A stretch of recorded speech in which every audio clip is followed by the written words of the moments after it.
এটা হচ্ছে personal pronoun পরিবর্তনের টেবল। এখানে যে পার্সোনাল প্রোনাউন আছে এইগুলার পরিবর্তন কিভাবে হয় এটা ন্যারেশনে খুব উপযোগী একটা table. Subject, object, possessive adjective, possessive pronoun, reflexive pronoun. আয়ের অবজেক্ট কি? মি। আয়ের পসেসিভ অ্যাডজেক্টিভ কি? মাই। আয়ের পসেসিভ প্রোনাউন কি? মাই। আয়ের রিফ্লেক্সিভ প্রোনাউন কি? মাইসেলফ।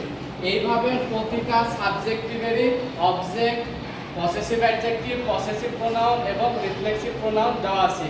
এখানে ন্যারেশন করার সময় যেখানে যার অবস্থান সেটাই নিতে হবে।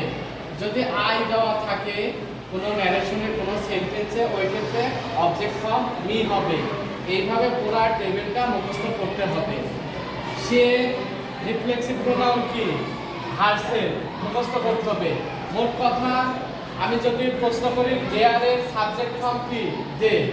আমি যদি প্রশ্ন করি দেয়ারসের রিফ্লেক্সিভ প্রোনাউন কি? দেমসেলফ।